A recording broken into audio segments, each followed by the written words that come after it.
भारत में ही तहव्वुर राणा का फैसला होना है, लेकिन एक और बड़ी खबर हम आपको बताते हैं। जानकारी आ रही है कि अब जो आर्थर रोड जेल है, तिहाड़ जेल है, वहां पर भी व्यवस्थाएं अब शुरू कर दी गई है। खबर यह है कि अमित शाह, एस जयशंकर और अजित डोभाल ने एक मीटिंग की है और सुरक्षा काफी कड़ी कर दी गई और सुरक्षा को लेकर काफी हाई लेवल मीटिंग की गई। दिल्ली के तिहाड़ जेल में खास तैयारी की गई है। मुंबई के आर्थर रोड जेल में भी विशेष इंतजाम किया गया है। अब सजा कैसे मिलेगी, कैसे उस सजा के करीब उसे पहुंचाया जाएगा, ये सारे बातें हो रही हैं। और सबसे बड़ा सवाल, अब जेल की बात हो रही है, सलाख कौन सी होगी, अंडा सेल होगा या जनरल सेल होगी, अब चर्चा इस पर हो रही है। लेकिन इससे पहले एक बड़ी मीटिंग होती है। इस मीटिंग में अमित शाह होते हैं, एस जयशंकर होते हैं और अजित डोभाल होते हैं।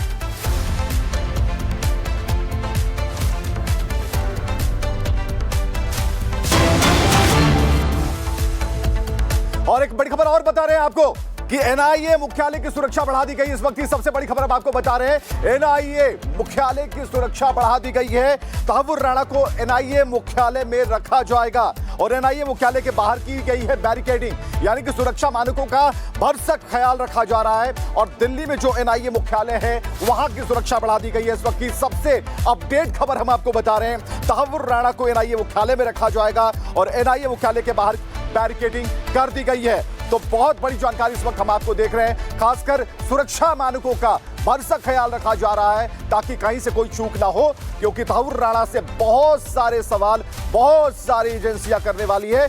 जिस देश को उसने दहलाने की साजिश रची, उसी देश की जमीन पर, उसी देश की जमीन में, उसी देश की जेल में, उसी देश के कानून के तहत उसे सजा मिलने वाली है। तो देखिए, अमेरिका से तहव्वुर राणा का प्रत्यर्पण भारत को लेकर और जिस तरीके से तहव्वुर राणा का इंतजार किया जा रहा है और फिर उसके बाद आगे की कार्रवाई क्या होगी, इसको लेकर पूर्व एनआईए चीफ योगेश चंद्र का क्या कहना है, सुनिए। देश के लिए, मिनिस्ट्री ऑफ एक्सटर्नल अफेयर्स के लिए और एनआईए के लिए ये बहुत बड़ी अचीवमेंट है। आप जानते हैं कि ये 15 साल पुराना मामला था। इसमें कितना प्रयास किया गया है, ये तो सिर्फ एनआईए के वो ऑफिसर्स ही जानते हैं जिन्होंने इस केस पर काम किया है। पहले तो अमेरिकन अथॉरिटीज़ को कन्विंस करना था और फिर अमेरिकन अथॉरिटीज़ ने को इन टर्न यूएस की कोर्ट्स को कन्विंस करना था इस आदमी की, तहव्वुर राणा की एक्स्ट्रेडिशन के लिए। तो इसमें रेगुलरली अमेरिकन अथॉरिटीज से क्वेरीज आती थी जिनका जवाब एनआईए देती थी और डिफरेंट लेवल्स पर इस केस पर काम किया गया। पॉलिटिकल लेवल पर केंद्र सरकार ने काम किया, विदेश मंत्रालय ने अपने लेवल पर वहाँ की विदेश मंत्रालय के साथ काम किया और एनआईए ने वहाँ की प्रोसिक्यूशन एजेंसी के साथ काम किया और बहुत एफर्ट्स के बाद, मेहनत के बाद ये संभव हो पाया है।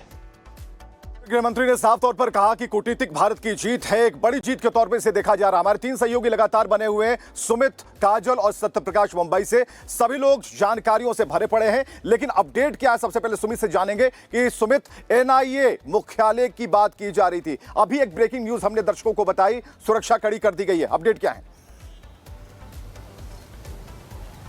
बिल्कुल, मैं सबसे पहले तस्वीरें आपको एनआईए दफ्तर की यहां पर दिखाता हूं कि आखिर किस तरीके से जो एनआईए दफ्तर है उसकी जो सुरक्षा है वो पूरी तरीके से इस वक्त बढ़ाई गई है, क्योंकि कुछ ही देर के बाद जो लैंड है प्लेन स्पेशल जिससे जरिए तहव्वुर राणा को लेकर आ गया। आप देखिए तस्वीरें जहां पर पुलिस के जवान इस वक्त पूरी तरीके से मुस्तैद नजर आ रहे हैं। पूरी तरह से एनआईए दफ्तर आप सामने देखेंगे, जिसके दोनों तरफ का जो पूरा रास्ता है वो पूरी तरह से ब्लॉक कर दिया है। किसी को भी दफ्तर के पास जाने तक की अनुमति अब यहां पर नहीं दी जा रही है। मीडिया तक को आगे तक की एंट्री जो है पूरी तरीके से ब्लॉक कर दी गई है, क्योंकि बड़ी जानकारी आपको दूं कि एनआईए का ये वही दफ्तर है जहां पर डेविड कोलमैन हेडली को जो मदद दी गई थी तहव्वुर राणा की तरफ से, उसका सबसे बड़ा आरोपी 26/11 का सबसे बड़ा दोषी, जो कुछ ही देर के बाद इसका प्लेन जो है भारत लैंड करेगा। स्पेशल टीम एनआईए की और आरएडब्ल्यू की रॉकी उसे लेकर यहां पर आ रही है और जिसके बाद उसे एनआईए लाया जा सकता है। लेकिन सबसे बड़ी बात यह है कि जैसे ही भारत में उसे लाया जाएगा, दूसरी तरफ की तस्वीर आप देखिए, पुलिस के एक्स्ट्रा जवान जो गाड़ियां हैं पुलिस की वो यहां पर लगी हुई हैं, यानी किसी भी तरीके से एनआईए दफ्तर में किसी भी स्थिति से निपटने की पूरी तरीके से तैयारी है, जहां पर एनआईए दफ्तर में उसे लाया जा सकता है। अब वही रही बात तहव्वुर राणा की, क्योंकि उसने लगातार कोशिश की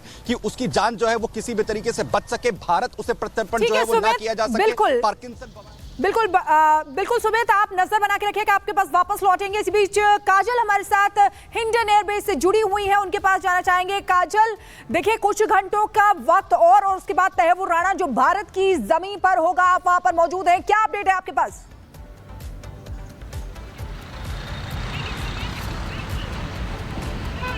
जी बिल्कुल, सूत्रों की माने तो जो इंडिया की टीम है, जो स्पेशल टीम है, वो तहव्वुर राणा को लेकर भारत के लिए अब रवाना हो चुकी है और कुछ घंटों का समय बचा है जब तहव्वुर राणा भारत की जमीन पर होगा। हालांकि बचने के लिए सारे हथकंडे तहव्वुर राणा ने अपनाए हैं, लेकिन फिर भी शायद ये तहव्वुर राणा भूल गए थे कि प्रधानमंत्री नरेंद्र मोदी की कूटनीति, राजनीति और रणनीति उसकी साजिशों से ज्यादा भारी है और उसकी साजिशों पर कहीं ना कहीं पानी फिरा। बचने के लिए वो सारे हथकंडे अपनाए गए, लेकिन आज भारत की जमीन पर तहव्वुर राणा कुछ ही घंटों में पहुंचेगा और उसके बाद जो एनआईए की स्पेशल टीम है वो एनआईए दफ्तर लेकर तहव्वुर राणा को पहुंचेगी और ऐसी जानकारी है कि सबसे पहले एनआईए की टीम उससे पूछताछ करेगी, रिमांड लेगी उसकी और उसके बाद उसके लिए हमारे साथ जुड़े हुए हैं। काजल, एक मिनट, हम सत्यप्रकाश से एक अहम जानकारी जानना चाहेंगे। सत्यप्रकाश, अभी तो जमीन पर उतरने की बात है तहव्वुर राणा की, लेकिन जेलों में तैयारी शुरू कर दी गई है। मुंबई के आर्थर रोड जेल से खबर आ रही है कि वहां भी सुरक्षा बढ़ा दी गई है। देखिए, दिल्ली में जहां तैयारी, जहां एनआईए की टीम तैयार है, वहीं मुंबई में आर्थर रोड की भी तैयारी कर लिया गया है। आर्थर रोड में जहां पे कश्यप को रखा गया था, वहीं पे अंडरस्टैंड है जो कि विशेष सुरक्षा है, क्योंकि आर्थर रोड में जो विशेष सुरक्षा रखा गया था कश्यप को, उसी तरह से कहीं न कहीं जब तहव्वुर राणा यहाँ पे मुंबई आएगा तो वहाँ पर रखा जाएगा। लेकिन जो जानकारी मिल रही है मुंबई क्राइम ब्रांच की तरफ से, जो जानकारी मिल रही है कि पहले जो है एनआईए के पास रहेगा, एनआईए के पास जब उनको कस्टडी मिलेगा, मुंबई क्राइम ब्रांच को कस्टडी मिलेगा, तब जाकर मुंबई के आर्थर रोड जेल में रखा जाएगा। फिलहाल तैयारियां कर ली गई है, दिल्ली और मुंबई दोनों जगह तैयारियां कर ली गई, लेकिन फिलहाल कहीं कहीं दिल्ली में तहव्वुर राणा को रखा जाएगा शुरुआती दौर में। इसके बाद जब एनआईए से कस्टडी लेगी मुंबई क्राइम ब्रांच, इसके बाद मुंबई लाया जाएगा और आर्थर रोड जेल में जो कि विशेष सुरक्षा वहां पे तैयार किया गया है, वहीं पे उसको रखा जाएगा। जी बिल्कुल सत्यप्रकाश, आप तीनों हमारे साथ बने रहिए, आपके पास वापस लौटेंगे, नजर बना के रखिएगा। और हम अपने दर्शकों को बता देते, देखिए कुछ घंटों का इंतजार और तहव्वुर राणा भारत में होगा, लेकिन अब भी मायानगरी को दहलाने वाले कई लोग ऐसे हैं जो भारत के शिकंजे से दूर है और कई ऐसे हैं जिनको सजा मिल चुकी है। एक रिपोर्ट इसी से जुड़ी आपको दिखाते हैं।